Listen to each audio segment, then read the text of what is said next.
Okay Leute, ich bin ready fürs Spiel. Natürlich in meinem Vereins-Shirt. Wolstein, mein Verein.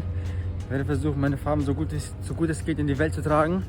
Was ich euch sagen kann, wir sind hier in so einer Mega-City. Das ist der Wahnsinn. Wirklich, also wir sind am Stadtrand und die haben hier einfach eine Stadt für WM-Besucher gebaut. Auch mit sozialen, kulturellen Leben. Da haben wir, hier seht ihr einen Fußballplatz, da hatten wir gerade einen Supermarkt, überall Läden, überall Geschäfte. Man kann die Wäsche waschen, es gibt alles. Und die Stadt ist einfach nur gigantisch, also Wahnsinn. Hier, ich zeige euch mal den Fußballplatz. Einfach hier für die Fans gebaut. Da seht ihr die Häuser und von den Häusern gibt es gefühlt 1 Million Blöcke. Okay Leute, aber jetzt mal zum Spiel. Ich habe jetzt leider kein so gutes Gefühl. Ich glaube, die deutsche Nationalmannschaft hat das Potenzial, irgendwie alles kaputt zu machen. Ich habe kein gutes Gefühl. Für mich sind es irgendwie ganz viele Ausreden in letzter Zeit. Ich bin in Sorge. Ich habe Angst, dass wir es wieder verkacken. Ich würde mir so sehr wünschen, dass wir weit kommen, aber ich sehe vor allem in der Defensive große Probleme. Aber vorne sind wir trotzdem stark. Da habe ich überhaupt keine Bedenken, auch wenn jetzt Leroy ausfällt. Sehr schade, aber ich denke, Müller wird für ihn spielen. Ich habe ein bisschen Angst, dass wir alle ein bisschen Japan unterschätzen, weil es sind trotzdem alles gute, kleine, technisch starke Spieler. Hoffentlich unterschätzen wir die nicht. Das erste Spiel muss gewonnen werden. Das ist ganz wichtig. Ein guter Start, gute Vibes, alles positiv. Wir müssen alles dafür tun, um ein schlechtes Ergebnis zu verhindern. So, hier gibt es einen Abholservice. Die Busse stehen bereit. Da geht es zum Bus. Mal schauen. Wir sind hier alle so ein bisschen am Stadtrand, ist schon ein bisschen so abgefuckt, ziemlich weit weg. Die Wohnungen, die Einrichtungen, schaut euch das mal an, wie weit es dahinter geht. Dahinter bis dahinter. Und da in die Breite geht es nochmal genauso weit. Also das ist unfassbar, wie viele Menschen hier während der WM wohnen. Hier im Bus fehlt es auch an nichts, klimatisiert von Anfang an. Also wirklich... Den Fans wird hier der rote Teppich ausgerollt.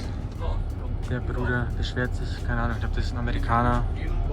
Junge, wieso pusht du so? Lass den doch in Ruhe. Junge. Okay, jetzt kommen die Ultras von Japan. Okay, auch wenn man vielleicht sieht, das ist das Tumama Stadion. Ich glaube, uns ist es nicht mehr weit weg. An einem Stadion sind wir schon vorbei. Ich glaube am Al-Junub, das ist direkt in Reichweite meiner Unterkunft. Aber das Stadion, muss ich sagen, ist schon wunderschön. Hier ist alles so krass geregelt, man kann sich hier gar nicht verlaufen. Alle sind so nett. Die Deutschen sind für viele Ausländer ein absoluter Top-Favorit. Aber ich glaube, Deutschland ist nicht die Übermannschaft, für die sie alle halten. Ich habe die Sorge, dass irgendwie wir wieder ausscheiden in der Vorrunde. Ich habe kein gutes Gefühl. Ich hoffe nur das Beste. Eigentlich musst du Japan schlagen, aber Japan ist gefährlich. Mein Tipp ist trotzdem 2:0 für Deutschland. Wir werden das schaffen und der Start wird positiv. Wir haben jetzt hier das Stadion vor uns. Ich mache einen kleinen Sneak Peek. So sieht das Ganze hier aus. Jo, alles klar, der Profi. Das ist nicht das Stadion. Das hier ist das Aspire Center, da wo die Bayern immer trainieren. Und da läuft bei Bayern jetzt aktuell, ich glaube dieses oder nächstes Jahr, läuft der Vertrag mit Katar aus. Und die verhandeln, glaube ich, aktuell gerade. Ich bin gespannt, ob sich die Bayern dem Druck der Fans beugen werden oder ob sie einfach trotzdem aufs Geld schauen und verlängern. Meine Meinung ist, sie werden ihn nicht verlängern. Ich glaube, Katar bietet nach der ganzen negativen Presse, wird ihnen Katar nicht mehr das Geld bieten, das die Bayern bekommen könnten. Und ich glaube, die Bayern werden ganz easy irgendwo anders auch noch mehr Cash bekommen. Da brauchen sie nicht Katar. Die ganze Infrastruktur hier in Katar, die ist unglaublich. Also so modern, also noch moderner als in Deutschland. Hier sieht alles aus wie frisch aus dem Ei gepellt. Moderne Häuser, moderne Straßen, alles niegelnagelneu. Absolut europäischer Weltspielerstandard. Schaut dir mal das hier an. Hier zum Beispiel die Architektur der Häuser ist auch immer was Besonderes. Keine Standard-Basic-Häuser, sondern hier habt ihr so Blöcke. Und schaut mal her, die Blöcke sind als 2022 gebaut. Kleiner Sneak Peek. Da ist das Stadion. Das Mia Khalifa Stadion. Was erwarte ich von der Stimmung hier? Ich glaube, das Publikum wird hier sehr gemischt sein, was schon mal nicht gut ist für die Stimmung. Dann haben wir, glaube ich, 2 Fanlager, die eh nicht so bekannt sind dafür, richtig krass Stimmung zu machen. Wir haben einmal die, sag ich mal, die introvertierten Japaner, die immer ruhig und leise sind. Und dann haben wir die Deutschen, die wahrscheinlich eh aufgrund hier Katar und Menschenrechten nicht so zahlreich vertreten sein werden. Ich glaube auch nicht, dass die Deutschen hier so richtig voller Stimmung machen werden. Hier haben wir die deutschen Ultras.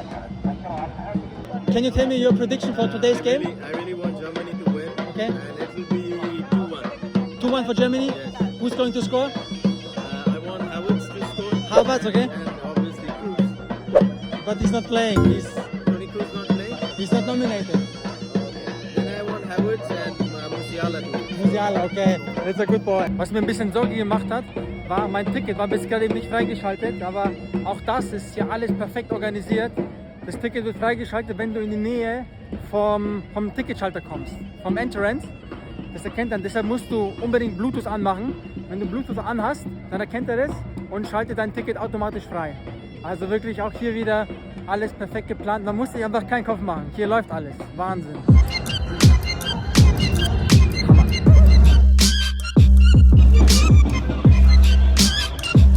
Heftig, was die hier für eine Infrastruktur direkt im Stadion haben.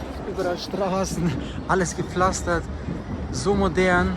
Okay, hello guys, where are you from? We are from India. Let me ask for your prediction. Who do you think is going to win the game? Today, Germany will What's the result? 3-1. 3-1? Yes. And you? 2. 2? Germany 2. 2. Japan 0. 2-0, okay. Hello bro, and what's your name? My name is Arindam Chakravarti.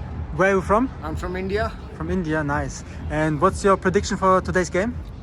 Today I think it will be a 1-1 draw. 1-1 Draw. Uiuiui, schaut euch mal die wilde Aussicht an. So, und jetzt geht ins Stadion.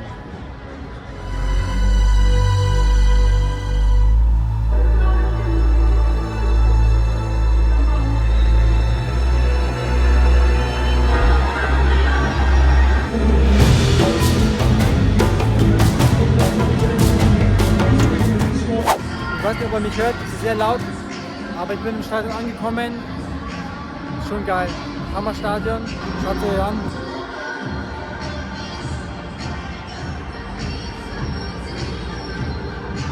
Musik ist sehr laut, aber nicht nur die Musik, die lassen hier immer so Fangesänge einspielen, so Fake-Fangesänge über die Lautsprecher. Das ist ganz lustig. Die Frau hier gibt sich Mühe, gute Stimmung zu erzeugen. Fragt immer Fans, für wen sie sind und was das Ergebnis ist. Aber deutsche und japanische Zuschauer, das zieht er nicht so richtig. Das ist sehr, sehr cringe. Okay, und da sind die Bres drin, die Deutschen, mit Gündogan in der Startaufstellung. Gleich geht's los. Stimmung ist am Peak langsam.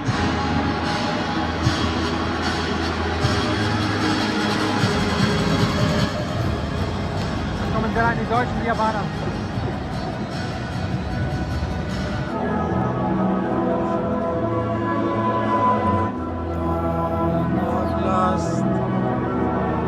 Wir schaffen das. Sehr gute Stimmung.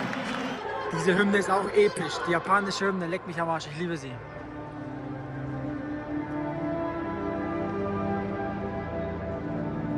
Ja, also von mir aus kann es losgehen. Taiwan-Jury. Und auf geht's! Ab geht Deutschland. Reißt ihr jetzt zusammen. Ich will Tore sehen. Okay, schon nach 1-2 Minuten ist klar. Deutschland drückt. Deutschland ist besser. Also ich muss euch sagen, wie erwartet, die Stimmung bisher bodenlos. Ein paar Japaner, da haben wir so einen japanischen Block. Das sind aber so der Ultra-Block, so mäßig. Da ist auch ganz viel Blau, das sind alles so keine richtigen Fans. Und die Deutschen haben hier, glaube ich, so einen kleinen Block, aber die sind eh lautlos, die sagen nichts. Also von der Stimmung her wirklich fast schon peinlich, echt peinlich. Oha, Lan, Junge, was geht ab? Da klatschen sogar jetzt ein paar.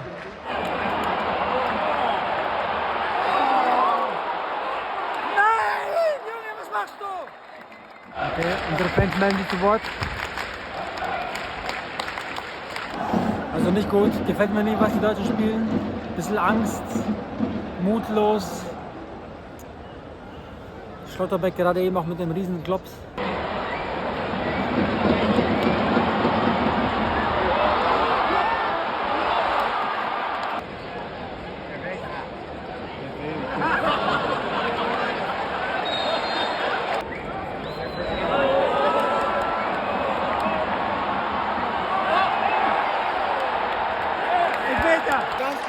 Meter. Aber was macht denn der Raum da? Soll er doch schießen? Will er wieder spielen? Boah, jetzt rast mein Herz. Leck dich am Arsch.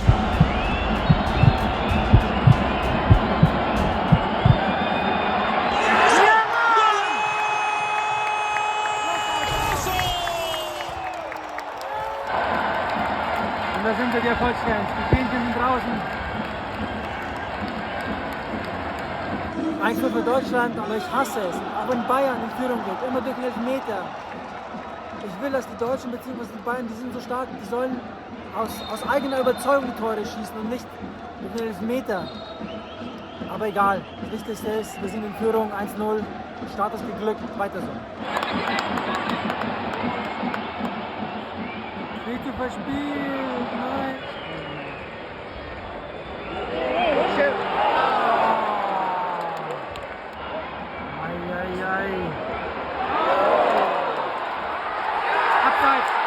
Abseits. Ich wusste es doch, habe ich sofort gesehen. Ich kenne das, ich weiß, wie man in der Abseits steht. Also Leute, der Heißapfel ist ertönt. Die Deutschen haben mich leider noch nicht überzeugt. Die spielen, finde ich, nicht gut. Aber zum Ende ist es besser geworden. Abseitstor war schön rausgespielt. Jetzt kommt, Jungs, weiter so. In der zweiten Halbzeit noch besser werden. Und dann bin ich mir sicher, können wir hier noch locker 1-2 Tore schießen. Jetzt haben wir reingeschissen. 1-1. Also Japan drückt jetzt richtig auf die Tube.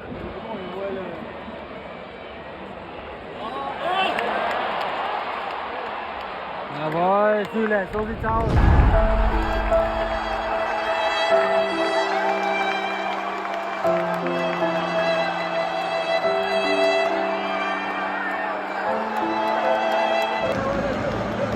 Toll, jetzt stehen wir da wie so Depperas. 2-1 für Japan, was für eine Wir hatten mal Zwischenzeit in der zweiten Halbzeit, da war Japan tot.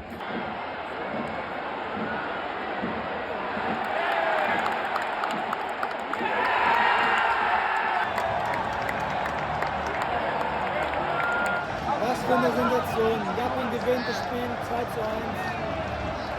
Verrückt. Ich bin fassungslos. Die haben allen Grund zur Freude. Wir haben leider verloren. Ich habe es vor dem Spiel schon gespürt. Im Ausland sind die Deutschen überall gehypt, alles Favoriten. Aber für mich sind die Deutschen nicht so gut, wie es den Anschein macht. Ich bin schockiert, aber irgendwie hat es mich trotzdem froh gemacht, die ganzen Japaner neben mir. Ich war so ein bisschen umzingelt von vielen Japanern und die waren alle fröhlich, haben sich alle gefreut. Und jetzt habe ich auch noch mit so 2 Japanern gesprochen, 2 jungen Burschen und war cool. Leider haben wir verloren, aber es ist noch nichts verloren. Wir haben immer noch 2 Spiele, die müssen wir jetzt gewinnen. Aber für mich ist klar, unsere Mannschaft ist keine Mannschaft, die einen Titel holen kann. Darauf lege ich mich fest, wir sind nicht gut genug. Ich hoffe, ich habe nicht zu viel gelabert und ansonsten sage ich dann Tschüss und wir sehen uns morgen beim nächsten Spiel. Ciao, ciao. Ja, die japanischen Journalisten, die können jetzt gut lachen, ne? Und wir stehen da. Vielleicht ist unsere Box alles aus, Lichter sind aus. Soll jetzt aber keine Metapher sein. Unsere Lichter sind immer noch an.